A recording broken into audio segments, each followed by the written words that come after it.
welcome to House of Horns. And yeah, I know it hasn't been the best season, Rams fans, but hopefully you're still, enjoying the time of being grateful. It's Thanksgiving. Happy Thanksgiving to the listeners and viewers of House of Horns.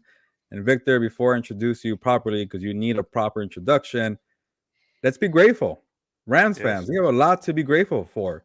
Happy Thanksgiving. You just won the Super Bowl last year. Remember that. And you're playing the Kansas City Chiefs this upcoming week. Yeah, it's going to be an ugly look. Remember that great game, Victor? You know this in 2018 at the LA Memorial Coliseum. It was a shootout. Mahomes, Jared Goff, Todd Gurley. What a great game. Let's just remember the good times. But yes, let's get to 2022, week 12 of the NFL season. I don't even know how to start. Bryce Perkins? Matthew Stafford? No. Uh, yeah, these Rams are not in a good place. But again, week 12, Rams against the Kansas City Chiefs. Man, it's going to be an ugly game at Arrowhead Stadium. But we got to, break down the game. I'm Gilbert Manzano, Rams beat reporter for the OC Register LA Daily News. And as always, joining me, Victor Javier Corona, uh, producer. You do it all. Sometimes you're a DJ. I don't know, Victor. But I appreciate you being here during this difficult time for Rams fans. And what is it, 7 games ago? But here we are. Yeah, we're gonna be professional, play for pride. Victor, how you doing? I'm doing well. I'm doing better than the Rams are doing so far this week with everything that's going on. But as you said, I'm grateful. I'm thankful. Happy Thanksgiving to everybody who's out there watching us, listening to us. Like as you said, you should be grateful that you got your Super Bowl ring and then go from there. Right now, it doesn't look good. It's been kind of gloomy the past 4 games, 5 games, however long you want to go back. But I know they've lost 4 in a row. But as of right now, we start to look ahead and see where the player evaluation begins now, right, Gilbert? Yeah, And I know you'll get into it in news and notes, but yeah, it's been quite the week. So I'll let you go ahead and start with news and notes. We'll get right into it, unless there's something you want to plug or something you want to talk about. yeah. No, I want to keep getting engagement from the listeners. So I have There you go. another question for them because I know, man, it's just hard to believe that we just got to Thanksgiving and the Rams were out of it. Like there's 7 games to go, and they're not really playing for the postseason. They're playing for a lot of different things, but like we're gonna have a good show because there's a lot to talk about, even though they're in this position that they are. But I know it's kind of gloomy, but I want people to get engaged. Get excited for this episode of House of Horns. So, you know, I know it's kind of like a not a good question either, but just to kind of get your feedback, your opinion, listeners and viewers of House of Horns.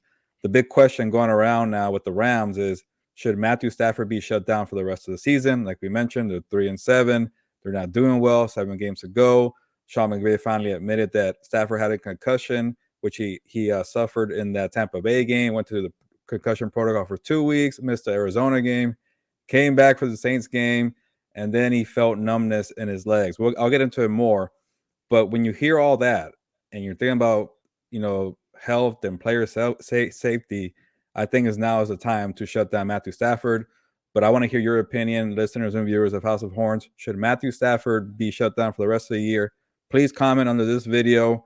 Let us know your thoughts, and hopefully you enjoy the show. But just give me your opinion. It's a serious topic, but go ahead and comment with that. And then Victor, before we get to news and notes, I think we have some things to promote, right? Yeah, no, and just aside from that, we you did you and Fernando had recorded a show for Compas on the Beat. It was a short one. We weren't available. I wasn't available for that one.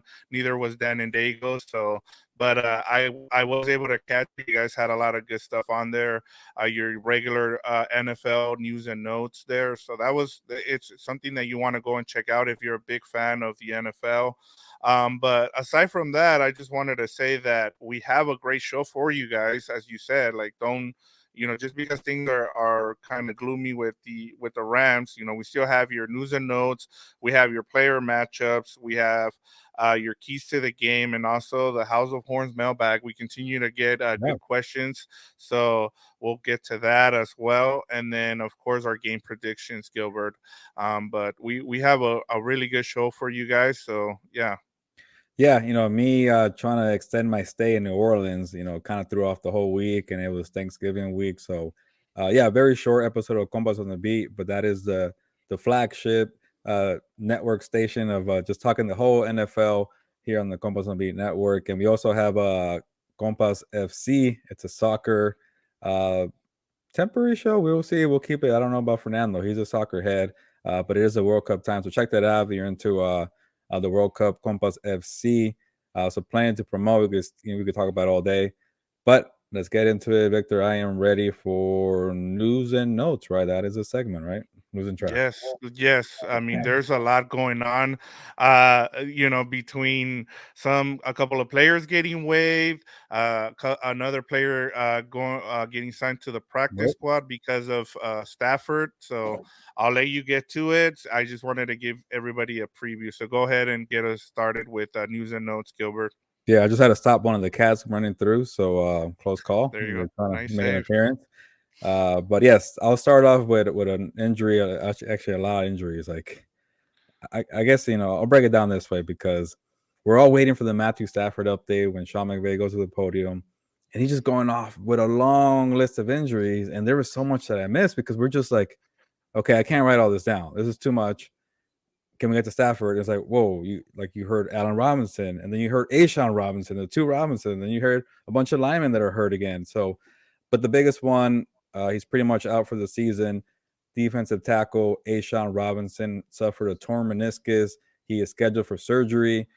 He got injured in that Saints game, and it's a big blow for the Rams. Yeah, he doesn't play a bunch of snaps out there, but in key running situations, first down, second down, he's a big run stopper. He helped out this Rams defense. And if you look at the numbers, this Rams defense, yeah, complain about them all day. The one thing they did at least was contain the running games for opposing offenses, and Ashawn Robinson was a big part of it. So they lose him.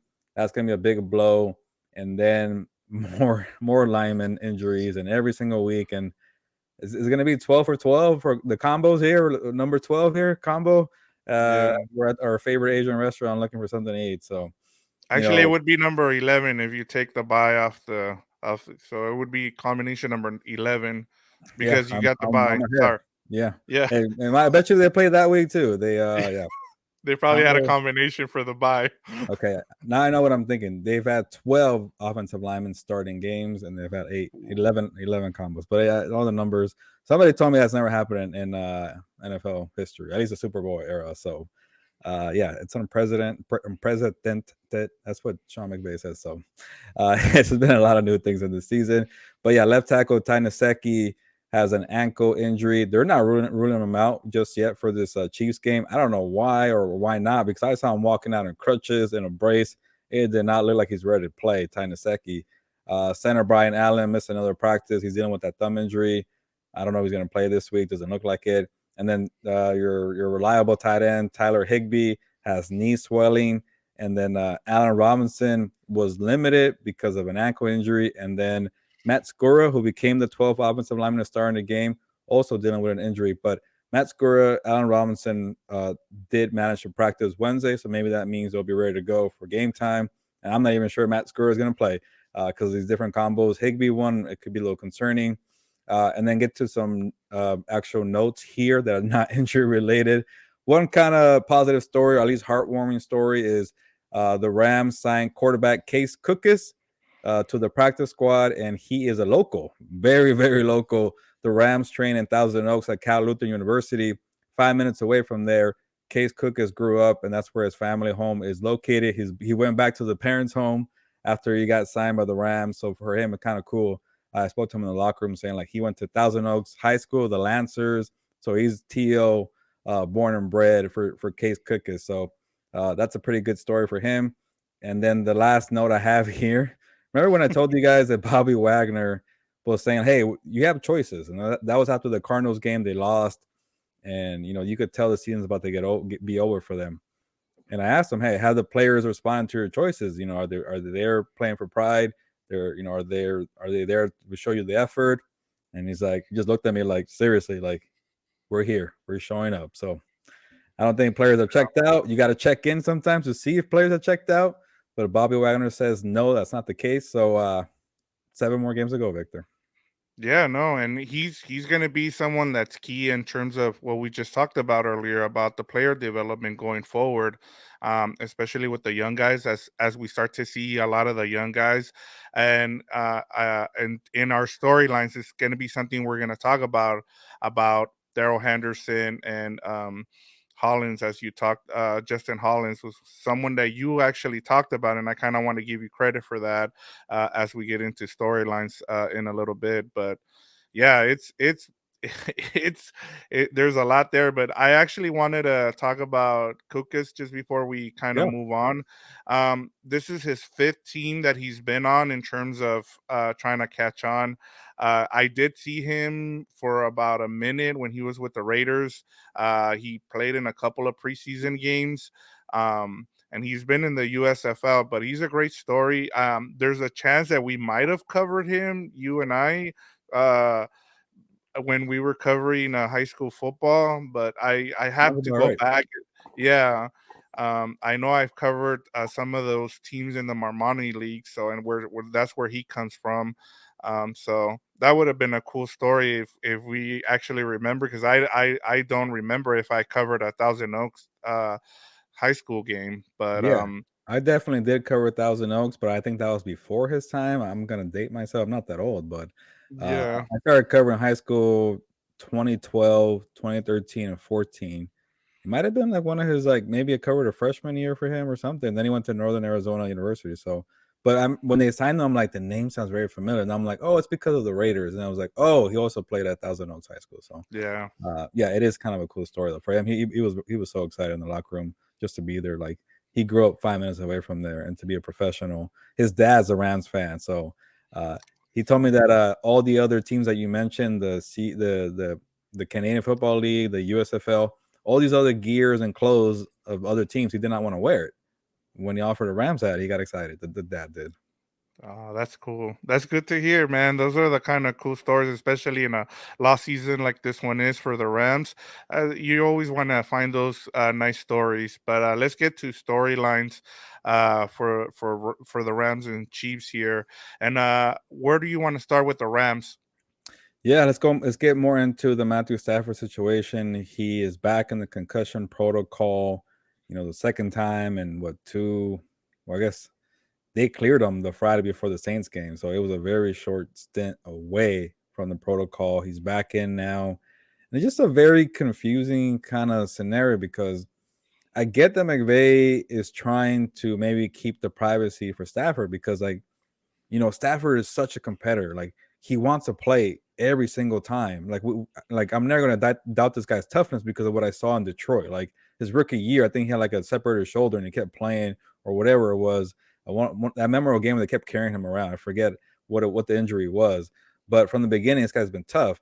So I think if Sean McVay is saying like, yeah, that's two concussions, man. Like, us with the reporters and fans, like, you got to shut this guy down. And then behind the scenes, Stafford's like, no, I want to play for my team. I don't care that we're 3-7. But then also too, you got to keep in mind with the family because I know Kelly Stafford, the wife of Matthew, Oh yeah. she's feeling uneasy, and I don't blame her. This is a serious situation. So I think McVay is just trying to like please both sides. I feel like the team, her, Matthew, and it's just a whole bunch because I know I'm kind of going on a tangent here because one thing that stood out to me, like, Sean McVay refused to answer the question, does Stafford have a concussion, the first time around. I asked him flat out, does he have a concussion or not? Because I got to write my story. I got to write something here. And when he just kind of told me like a political answer, I'm like, oh, he doesn't want to say it. And then he finally got pressed again Monday that if he goes into the protocol, Stafford, it's pretty much already implying that he has a concussion. So, okay, cool. He finally revealed they had a concussion the first time around. And then when he puts him in the concussion protocol the second time, he's like, yeah, I don't think we're not sure yet. Does he have a concussion or not? So I'm like, when you just said, like, when he goes to the protocol, it's obvious he has a concussion, and now you're saying it's not obvious. So I'm just really confused here. So, it's looking possible that he could have 2 concussions, and he had them in what in a 2-week span, 3-week span. So it's pretty ugly right now with the whole Stafford situation. Again, I don't understand why we're trying to figure out if he's going to play or not. But you don't have to tell us. I get it. Privacy matters, but it sounds like this guy should be shut down. Yeah, and it's a tough situation all around because if McVay doesn't want to talk about it, there's a reason why. It might be because of as you said, it's a personal thing with his wife, him and his wife. It could also be an NFL issue where with especially with the whole fiasco that happened with Tua earlier in the year.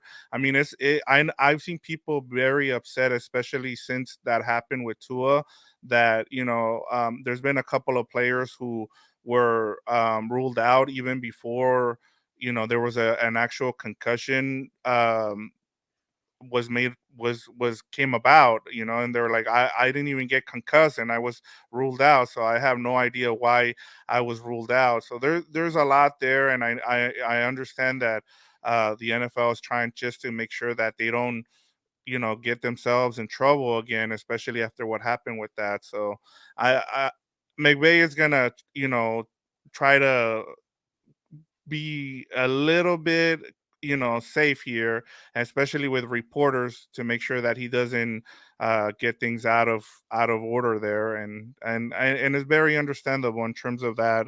But the other thing I know that we wanted to kind of get into was the whole what happened. I was shocked. I'll be honest. I was shocked when I saw Darrell Henderson got waived, and I haven't talked to you about it. We haven't Yeah. had a chance to actually talk about it. But what was your reaction? Where were you? How did it come about with the whole Darrell Henderson and Justin Hollins getting waived? Yeah, like initially when you see, you're like a little surprised, like, oh, these are 2 veteran players, starters. And then it's like, yeah, sounds about right. They're 3-7. Like I was actually kind of like, okay, like they're finally admitting it's time to look at the younger players. Let's evaluate some young guys. What do we have here for next year? Let's start moving forward. And like, oh, they're pending free agents, both of them, Justin Hollins and Darrell Henderson. They're not on the books for next year. And I kind of feel like, yeah, like the players didn't perform that they wanted to, especially Justin Hollins. He just wasn't getting it done, Victor. That's why I'm like, Yeah, yeah, get him out of here and put in Terrell Lewis, because Hollins ain't the guy. Darrell Henderson at least was reliable. Again, we always say he's not like this explosive guy who will like just tear it up for you, but he'll like move the chains and then like okay, like he was averaging 4 yards per carry. Like, I'm actually surprised that he's doing that because he didn't even surpass 300 yards in 10 games. So Henderson, I was a little more surprised, but Justin Hollins not so much. But then I also kind of respect it from the Rams' point of view. It's like these guys are free agents; they got to make their money. You're not going to do it with the Rams when you're on the bench and you have to play behind Cam Akers and Kyren Williams and Terrell Lewis. So I thought that was I guess they all met together. They all talked it out. And I think Darrell Henderson had like an emoji tweet saying, happy face, peace. And I think that was more like, okay, let's try something new here. Like, and I get that, with Darrell Henderson, because the one that's a little weird though from all of it is like Cam Akers was not supposed to be on this team, and he somehow outlasted Darrell Henderson. Like Henderson's kind of like, okay, you're out of here, go do your thing. Akers was like in limbo for a month.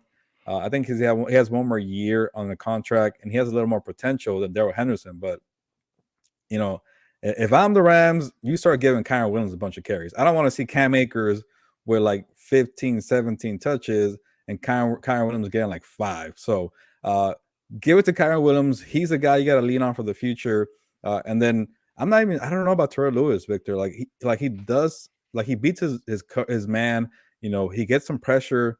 He just doesn't have like the impact. Like I know I'm not I don't have the best football eye or scout, but when players just show up all the time and you're hearing their name called, like they're making an impact. Terrell Lewis has not done that, but I respect that the Rams. Okay, man, can you do it? Can you show us something before we cut you too next year? Because they were looking for Brian Burns. They were looking for outside linebacker help. And the thing with this Rams team, like it's obvious they were focusing on a pass rusher and then Christian McCaffrey, but they have so many holes on this roster. But one that did not hide was like they were not happy with the production of the outside linebacker. So that Justin Hollins one does not surprise me that much. Yeah, there's a couple of things that I kind of wanted to go over in terms of what you had to say. One of them was the whole Darrell Henderson and Cam Akers thing situation. For me, it seems like this was the lesser of kind of two evils here. Not that I'm saying that they're they're both bad, but they both been pretty bad in terms of, Yeah, you know, their play. But I think with Henderson, as you talked about, he's a free agent at the end of the season. Cam Akers still has one more year left, so that's what pretty much saved him. But yes, if this is it should be the Kyren Williams show the rest of the season. And the other thing that I kind of, as you were talking, it also made me think about, one of the things that keeps coming back to me with Sean McVay is he's kind of had problems with his running backs. If you go back with Todd Gurley, things don't end well with running backs. And now if you look at it, you've had problems with Todd Gurley as he left, and now you have Cam Akers and Darrell Henderson. So, and what seems to be the situation? Why is this happening? Why are running backs having a problem with Sean McVay? Is something that we have to start questioning. yeah, And so that was something that, as you were talking, kind of it made me think about that. So, yeah. yeah, go ahead. I just want to say, I don't know. It's just like, it's funny I brought up that Chiefs Rams game. That's like the last time you really felt Todd Gurley on this Rams roster. That shootout game in 2018 at the Coliseum. After that, it was like Todd Gurley's injury, his knee injury, and then he just went downhill. They made the Super Bowl that year, but after that, uh, and I feel like Sean McVay is missing that Todd Gurley guy in this offense. Maybe he misses those days, but he's not committed to the rushing attack. I know I didn't study this team as much as I should have when I was covering the Chargers. I don't have to, but uh, all I heard is about 11% out, 11% out. And he's so stubborn with that he doesn't want to evolve. And then I heard, well, he did it in that game against Jacksonville last year. That was one freaking game. So don't give me the stuff that he's always going to have a jumbo package. Like, this is the first time he's finally going to be forced to run the football because of Bryce Perkins. But that's a different topic. We could get into it. But yeah, I don't know what's going on with the running game. Like, looking from afar, the previous years, there's definitely an issue there. Cam Akers wasn't happy. I don't think the Darrell Henderson thing was an issue. He's just a professional guy who's like, whatever, man. Like, it is what it is. He's such a laid back guy that I think they met in the middle. Like, hey, you got to play for a contract. You're not going to come back. Do you want to go somewhere else? And they said, yeah, sure, why not? But it is kind of troubling the way this is playing out for them. Yeah, and as you talked about, to kind of transitioning to player evaluation, now we're gonna get to see guys like, Tutu Adwell, who, I mean, honestly, we talked about in the post game show. It was great to see. Like, when Yeah. you saw that bomb, I was like, wow. Like, who he kind of reminded me of was, actually not him.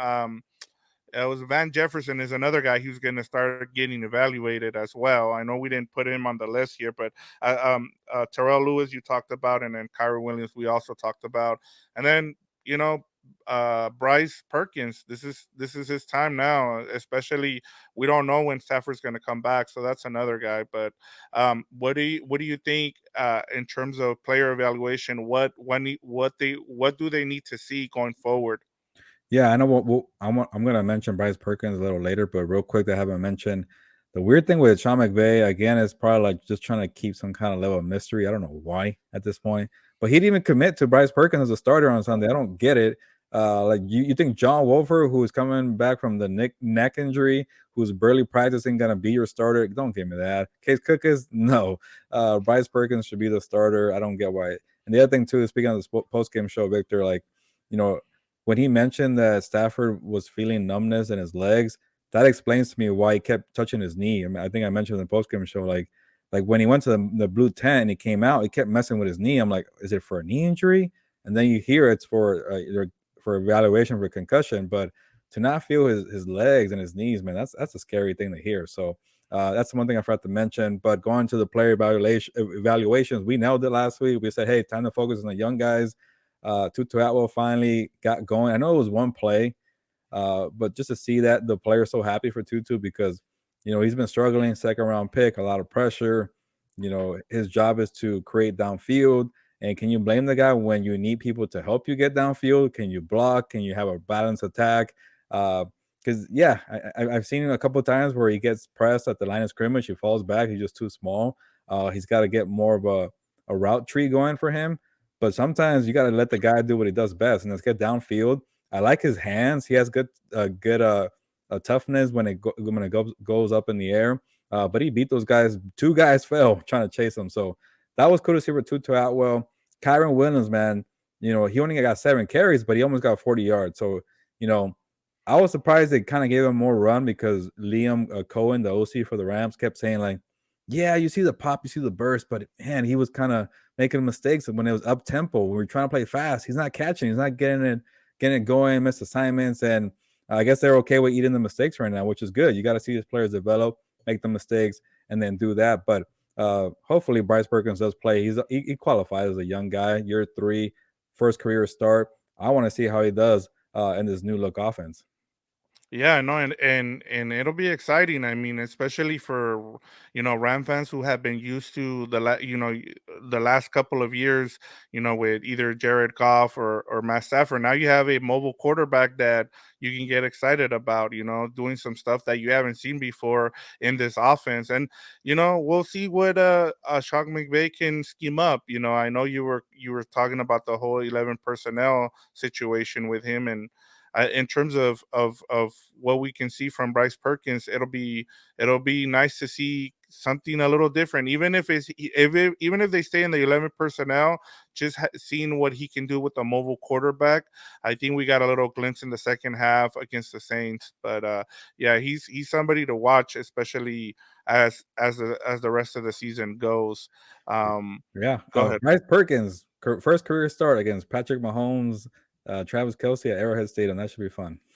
Yeah, no, and talking about the Chiefs at Arrowhead, let's get to some storylines in terms of the Chiefs, and I'll keep this one short. I mean, we know how good they've been, but one of the things that has really stood out with the Chiefs is even though they don't have Tyreek Hill, they're more balanced and they look like a better team in terms of offensively with Andy Reid, what he's been doing, spreading the ball around with Mahomes, and then Kelsey. Kelsey has just turned into the best. He was already one of the best tight ends in the league, but I think this year he's taken it to the next level, and so that's been the biggest storyline in terms of the Chiefs offensively. Yeah, Travis Kelce, man. I think somebody mentioned his age. I think it's like 33, 34. I'm like, is he really that old? He's been in the league for a while. And then to be this productive, and then with the Chiefs having a bunch of injuries to the wide receivers, no Tyreek Hill, like we mentioned, all year, and to be fed that much at that age in this part of his career and still be that productive, like it's time to start talking about Travis Kelce as one of the best tight ends of all time. I feel like we always overlook him, even his own franchise with Tony Gonzalez there. He gets more of a nod there when it comes to the rankings. But every time you look at this guy's numbers year in and year out, he's productive, and what he did to the Chargers the other day was pretty impressive. Yeah, one of the things when I was because I was kind of doing some research in terms of who the best tight ends were of all time, because like the whole all time thing came about, and one thing I found out was he was actually a quarterback coming out of high school. He was in with oh god, Geno Smith. He was ranked up there with Geno Smith in Really? his high school class. Like coming out, he was up there, and he was gonna go. I forget where he was supposed to go to school.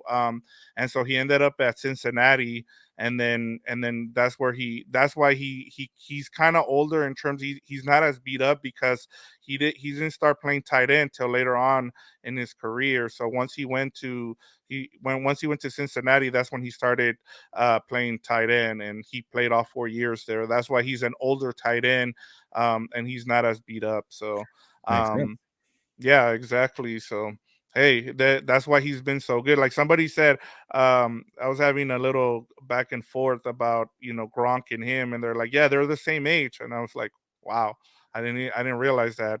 Yeah, Um, one you so could there you tell go. is definitely beat up. One is barely getting by, and that's why he retired. But that's why I was shocked to hear that Kelsey is he's 33, but to be doing it at this level is pretty impressive. Yeah.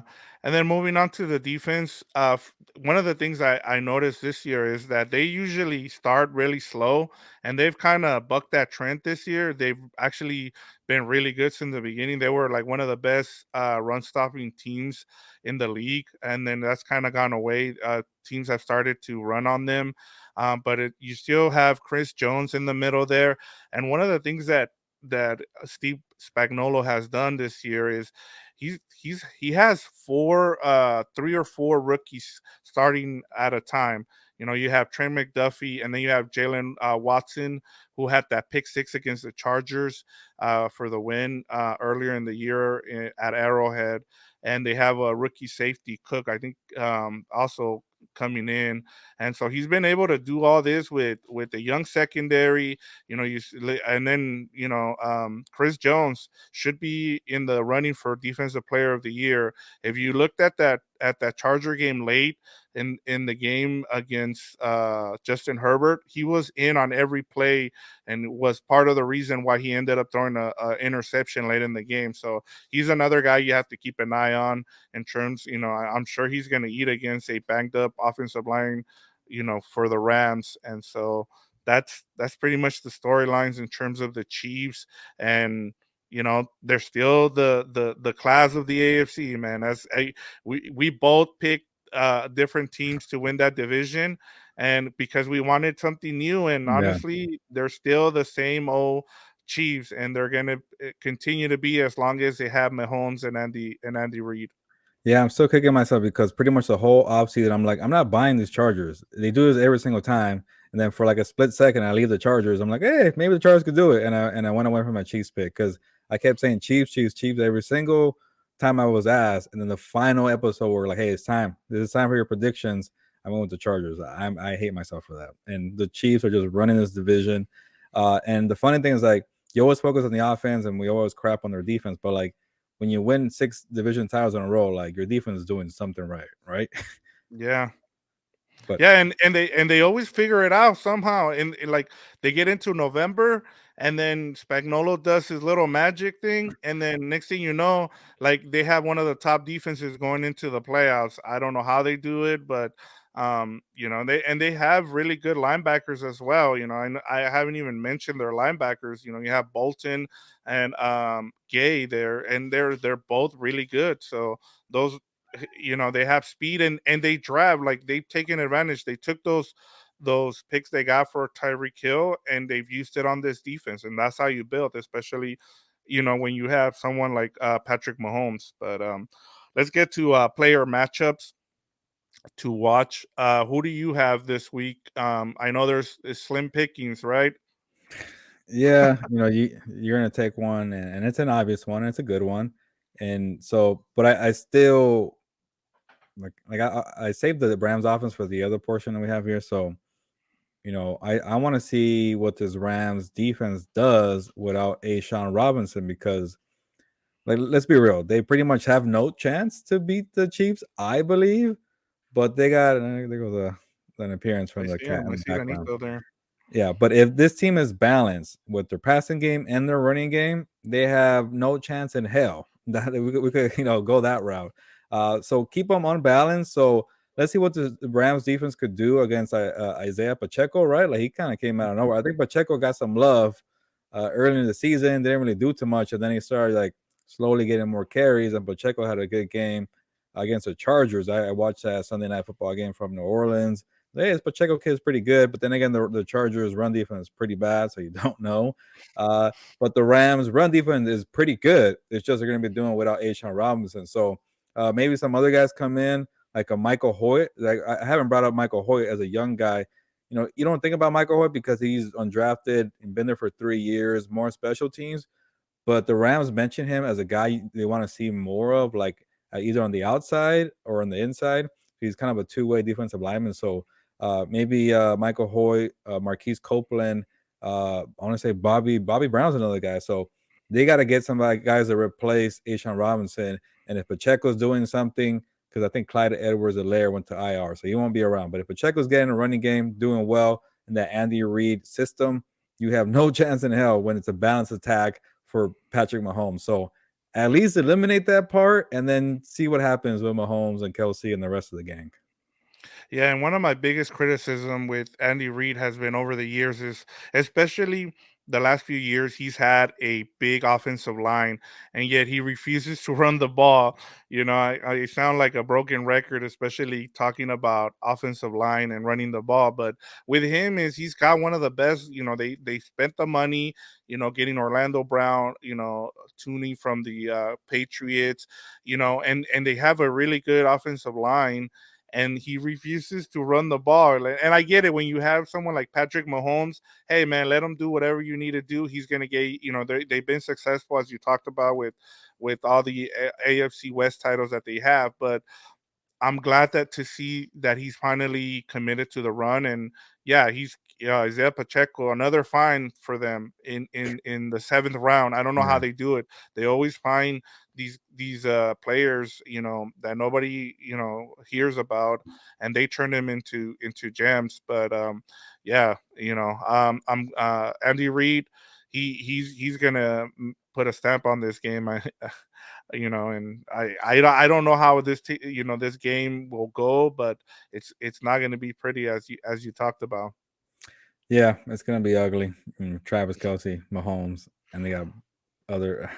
I don't know. But sometimes I feel like maybe why are we recording this show? But it's gonna be ugly, and this Chiefs team is really good. So when you have Yeah, Pacheco and Kelsey, and then maybe Juju Smith-Schuster might come back.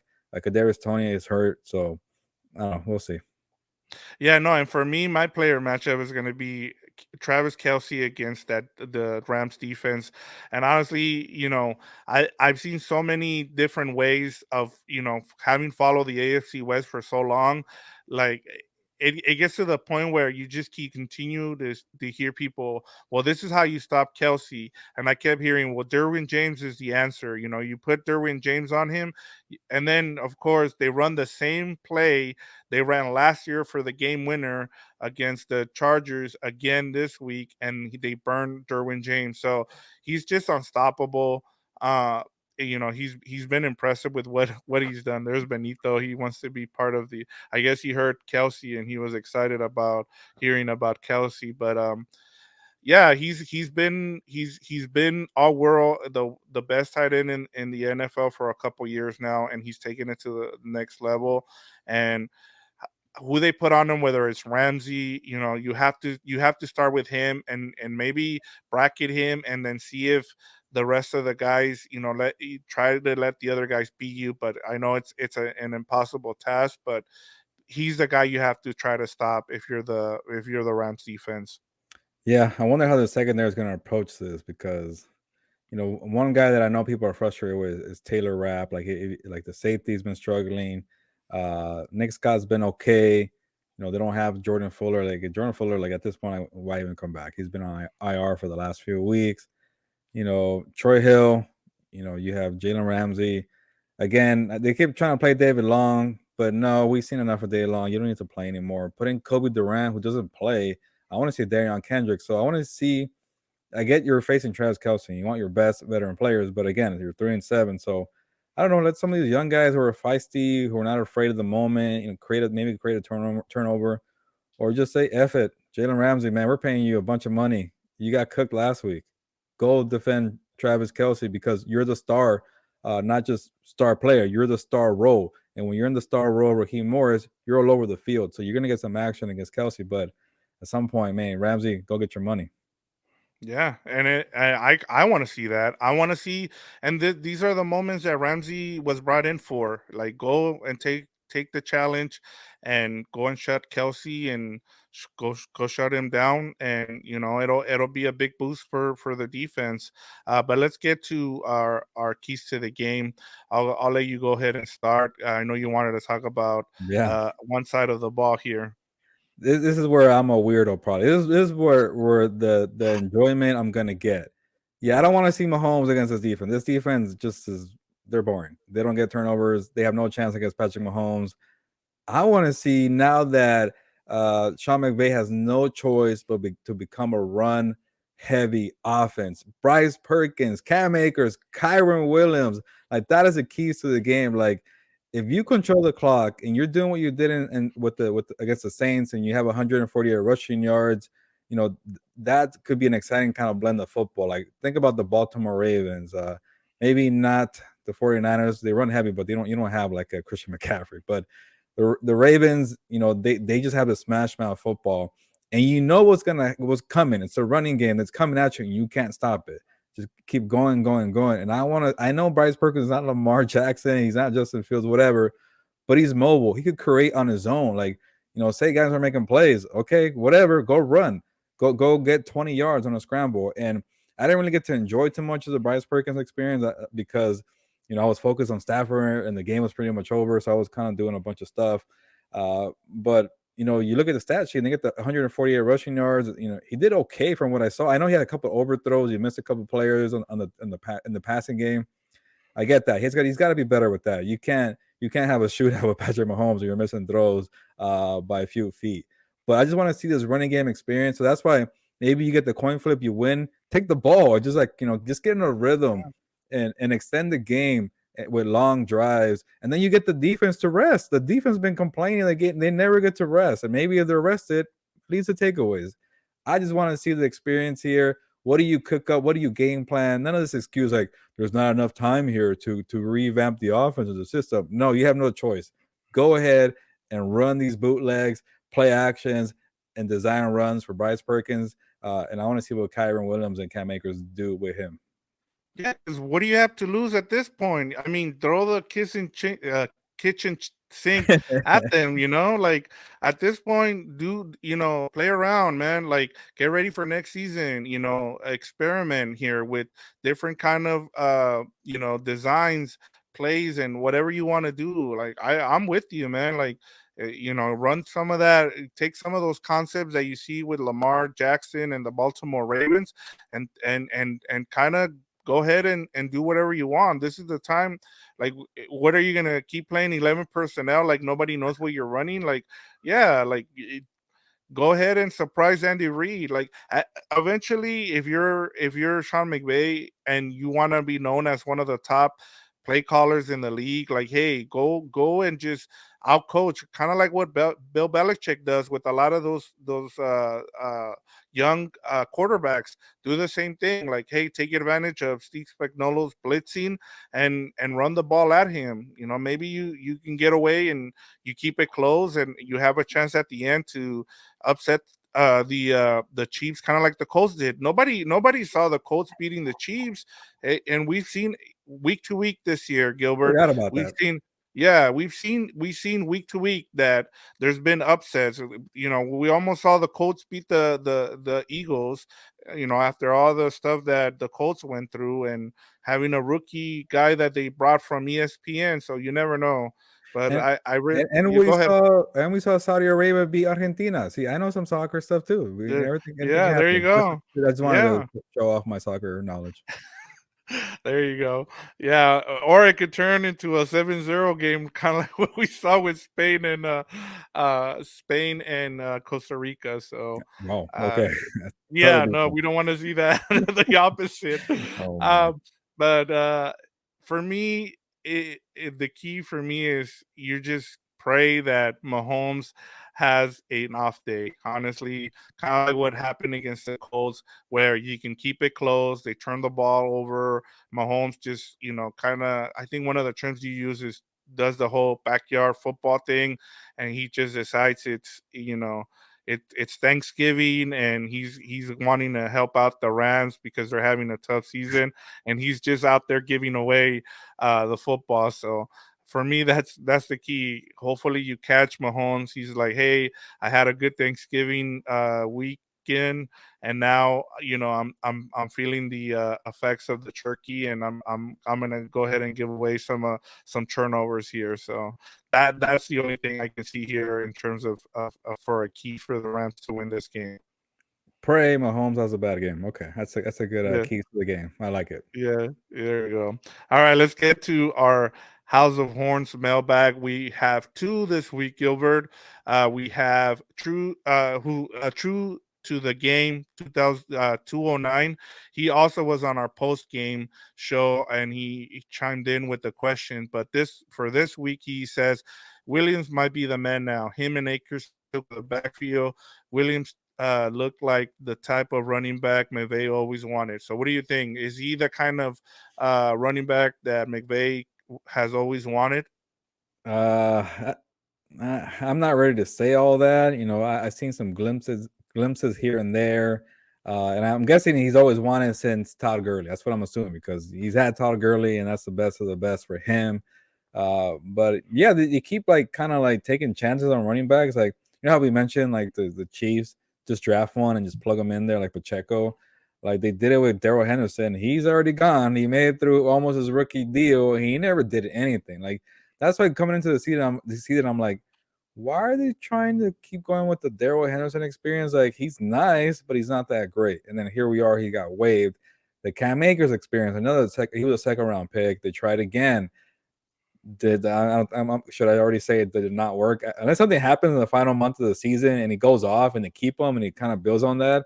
Right now, it's kind of been a failure with that. Kyren Williams now he was brought in to potentially replace Darrell Henderson and even Cam Akers. You don't know what he had in him because he was coming through injury. So uh, they can't get it right for some reason. But hey, I don't think I'm ready to say that this is who Sean McVay has always wanted from the beginning since I've got here to cover the Rams. Sean McVay has always praised Kyren Williams. Like the one part where I really knew he trusted Kyren Williams is when I kept asking him about the pass protection. Because if you're a running back and you're young and you can't pass protect, you're not seeing that field. You won't be trusted with the quarterback. And his eyes just lit up like, yeah. Like that's the one thing we saw at Notre Dame was like he could pass protect, and they liked him about that. And then Sean McVay said after he got hurt, Kyren Williams got hurt in the opening kickoff in week 1. He was like, man, like we had a big game plan for Kyren Williams. So I think they really like him. They see what he does on the field, and then to waive Darrell Henderson, now that they feel comfortable, that's kind of high praise right there. Like, hey man, I know you're injury prone, Kyren Williams, but we trust you enough. Let's get this veteran out of here. We want to see more of you. So I think Sean McVay really believes in him. I don't know if he's going to be that guy that he wants him to be. I don't even know what Sean McVay has for the bar for him. Maybe it's not the Todd Gurley. Maybe it's not. Maybe just be better than Cam Akers and Darrell Henderson, and that's okay. But it's maybe too soon to say that. But I do know they have full confidence in the guy, and when you release or waive Darrell Henderson, that kind of shows you that they are very confident in him. Yeah, and one of the things that's kind of tough with these two running backs in terms of Cam Akers and Williams is that they don't catch the ball well out of the backfield, and it's something that Todd Gurley did really well. So it's kind of hard if you want a player, and I know this is now we're starting that time of year where you're starting to look at mock drafts and players from college. The guy that looks to me the like Todd Gurley is Charbonnet from UCLA. He might be someone you keep an eye on. Interesting. Your hope that he falls to like the third or fourth round because running backs aren't valued as they were back in the day, and so he's someone to keep an eye on if you're looking for a running back, especially in the middle rounds. He might be there. I just don't know what the Rams' plans are going to be in terms of what they. I mean, there's so many holes that who knows what they're going to be their priority come the draft. But just keep that name in mind if you're looking Okay. for Well, we're gonna look back here on this episode if they do draft him. yeah, exactly. We'll come back and but we have ABBG 805. It says wasn't Henderson leading the team in yards per carry, Gilbert. Yeah, So why he was leading the team in yards per carry, just carries overall. Like he had the bulk of the. But again, like when you look at his numbers, like he's averaging, 4 yards per carry, which is pretty impressive, in the NFL. But then it's like, how do you not break 300 yards on the season because he's not getting enough carries? Like I think one time I haven't checked, but I'm sure he didn't break it. A couple of weeks ago, I'm like, man, this guy hasn't got more than 13 carries in the whole season, and that came in week 1. Like each week, it just dwindles down. There was one game earlier this season, I forget. I don't think he got a carry. Like that's crazy. Like he's played in every game this season. He had one game without a carry. So that tells you they don't commit to him. And then he was kind of getting phased out in that Mhm. Saints game. Like he got 2 carries, but then Sean McVay said, "Oh, he has a knee issue. He felt like a little knee issue in the pregame." I don't know. Sometimes with McVay, I don't know what to believe or what not to believe. But then, uh, yeah, he had a knee thing. That's why. And then it came to like then he said, "Oh, but I just spoke to him today. He's fine now." I'm like, I don't get which one is it. Is it a knee problem? Then you waive him. Then he gets picked up by the Jaguars. Justin Hollins went to the Packers. So I think that was just their way of saying, "Hey, we're done with you. That knee, is it bothering? Say yes. You don't play." And then we have Kyren Williams and Cam Akers take the bulk. So again, don't be mad about the Henderson thing because the future is now. Henderson, and like every time I say the future is now, think about Malcolm in the Middle with Dewey uh, Yeah. and the kids playing against the father. Anyways, the future is now. And I'm just kind of, glad that they admitted it because I don't want to hear another week of like, nah, you never know what happens, man. If we win, we run the tables, we're going to the playoffs. Get out of here. You're not making the playoffs. So they're finally admitting it. Like, this is not the question, but Raheem Morris was like, yeah, Justin Hollins, he wasn't getting it done. We got to see some young guys. We're at this point here where like we know what it is. I'm like, thank you. That's refreshing. We know where you are. And the same thing with Darrell Henderson. People like Henderson because he's just a reliable dude. But come on, let's move on. Let's He's see just a Kyren Williams. guy. Just a guy. Yeah. Let's move on. Yeah. That happens in the Yeah. NFL so much. Exactly. Yeah. And this is the type of when you get into this part of the season is not just evaluating, but you're giving players a chance. This is why you have like players come out of nowhere because they're fresh. They've been in the practice squad or they haven't played much or they've been hurt, and this is when you see them. And yeah, like at this point you're out of the playoffs. Just go ahead and use those players. It doesn't matter, man. Like Darrell Henderson was just a guy, and that's all he was. I'm sorry to say that, but like as we see with running backs, this is why the positions have been devalued, is because you can find guys in the middle rounds, and I think the rounds are gonna try if they're gonna give Cam Akers and Kyren Williams a chance to prove if they're the guy, and if not, they're either going to sign someone off the street come free agency, or they're going to draft one and try to continue to see if they can hit on one. But let's get to our game predictions now, Gilbert. Let me let me give you let me give you the spread here. The Rams are 14 and a half point underdogs. And the thing that kind of shocked me, it wasn't the 14 and a half that they were 14 and a half point underdogs. It was that the over under is at 44. I'm like, I can see the Chiefs scoring Oh 44 yeah. just by themselves. So Yeah. Yeah. yeah. So go ahead and get us started with your game prediction. I'll give you the floor here. Yeah, I'm taking my time here because I'm just trying to figure out how many points the Rams will score. Obviously, I'm taking the Chiefs. I'm not going to beat around the bush here. The Chiefs are going to get this game for sure. Uh, but the Rams finally cracked 20 points last week. Like that was a surprise to me. They made it to 20 points, and I think they had a good amount of yards. They went over 300 yards. So that's progress there. So I think this running game experience will be decent. I'm excited to see it. You know, I think they'll get 20 points again, but they'll lose 34-20, and then that's the over, right? So Yeah. I think it's gonna be a long day for this Ram defense. I think this Ram defense. I know Bobby Wagner won't say it, and he kind of gave me a death stare when I brought it up. I think they're out of it. I think they're mentally checked out. This defense is just too frustrated with the offense. To have that many star players, you're like, what the heck are we doing out here, man? This offense stinks. They're injury riddled. They're not gonna do anything.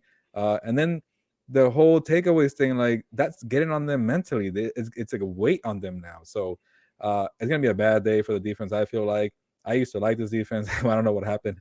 So 34-20. I'm going on a rant with the defense, but 34-20, the Chiefs beat the Rams at Arrowhead Stadium. Okay, so rather than just be boring and just keep saying, "Hey, I think it's going to be a blowout. It's going to be 35-20 or something like that." I One of the things I've learned this year is that you never know where that surprise game is going to come. So I'm going to take my shot here. I'm going to throw one off the wall and see if it sticks or not. So for me, I'm going to say the Rams keep it close. It'll Mm. be 24-23. It'll be and the Chiefs somehow survive a close game here. And like you'll see the Rams kind of do the whole ball control thing, and they'll be up by 7, and then of course Mahomes saves the Chiefs late in the game on a Travis Kelce touchdown. So I'm gonna say that the Rams keep it close, and but the Chiefs survive a late scare by the Rams. Wow. Okay, that's actually pretty bold, and but you didn't go against the Chiefs, so I think you'll get that win in the column. I think we're both 7-3 on the season for the picks here, but I think with the spread not as well. But Yeah. yeah, we're not going against the Chiefs here. But that is Mm, pretty bold for you to say close 1 point game too. yeah, and then it'll be the over, so it'll be 47. Yeah, But yeah, we both went over. 24-23. Yeah, 24-23 Chiefs. Well, Somehow they keep it close. But we made yeah, it. See? yeah, we did it. Gilbert, go ahead and plug. What do you got? Kind of what story? I honestly, I read that story on that you wrote on Cookis. I think is his name. Yeah. That's what made me remember and try to. I was trying to think. Hey, did I cover him when he was playing at Thousand Oaks? So, go ahead and plug all the stories you got and what are you working on? What else you got going on, Gilbert? Yeah, like it's that time or point of the season where like I've covered bad teams before, and you kind of just want to look for good stories and just kind of change it out. Like we all know what the situation is, and the one for tomorrow is pretty cheesy. You guys might make fun of me, but it's Thanksgiving. It's a short week. I don't want to work that hard for Thanksgiving. But Matt Gay used to play soccer. He was really good at, apparently. Like his team, Utah Valley State, no Utah Valley University, before he transferred to Utah, was like top 10 in the country. He was a soccer player. His wife and his in-laws, they're from England. So I did a kind of point of view like his household, England against USA, the divide there. So I talked to Matt Gay. That story is coming out Thursday. So kind of like a preview for that big game on Friday, right? And England and USA play each other at 11 a.m. Friday. And checking the Rams schedule, they have practice from 11 to 12:40. So by the time Matt Gay comes into the locker room, it's like the back end of the game. Put on the TVs now for USA England. So that's gonna be fun to watch them kind of go into it. And then Jacob Harris, he used to play soccer too, so I got his point of view. So it's a soccer story for Thursday, Thanksgiving, which is kind of Friday, and then obviously Bryce Perkins stories, and then the future is now. Again, like Dewey said, from Malcolm in the Middle, it's not your time, old man. So I think on Sunday I'll be like, let's look at these young guys. What can you do? And then maybe I'll kind of keep burying the defense throughout the week. Those are my stories. The OC Register, LA Daily News. Follow me on Twitter if Twitter is still alive at GMonSilent24. There you go. But before we go, I didn't get a chance to ask you since you brought up Thanksgiving and made me think about it. What is your worst hot or your hot take on the worst meal or side dish in terms of when it comes to Thanksgiving dinner? Man, you're putting me in the spot. I don't think I'm really picky. I feel like if you ask me next week, I'm gonna remember. But uh, I don't know. I like it all. Maybe I'm not a I'll big. go. One more. I'm not a big yams guy. I think yams are kind of There you overrated go. for me. But that's one. For me, it's stuffing, man. I don't get I it. like stuffing. I've tried every version of it. Like people have tried different mixtures in there, and I'm just Mm, like, no, this is bad. I think it's like the same thing that you have with the whole avocado thing. Is the same thing with stuffing for me. But interesting. yeah, just wanted to get in that. But I I think just want to. stuffing sometimes could be depends who makes it. It could be bad, but when it's made right, I really like stuffing. But that's a good one for you. Yeah. Yeah, but before we go, I just wanted to say thank you to everybody. Thank you for, uh engaging with us. We really appreciate the comments. I know, we got this show started late in terms of, we didn't have an off season, so we kind of jumped in there and kind of did this at the last minute. So we have what 366 subscribers now. So it's all thanks to you guys. But I just wanted to say thank you to everybody. And that's all I have, Gilbert. Yeah, and before I say goodbye, uh, here, Victor, I see a lot of familiar faces, and that's good. That means we're getting engagement, we're getting people to come back. So I know we're still in the growing phase, and maybe it's a little stalled right now because the Rams are losing. But again, if you're a diehard fan and you want to know about this team, currently, and then for the future, we got you covered. So we'll break it down. And thank you for that, because it is the time to be grateful and appreciative. So thank you, listeners and viewers of House of Horns. We made it through a whole show. See, a lot to talk about. It's not just, dark and gloomy here. So on that note, ya nos vamos. Pues, vámonos.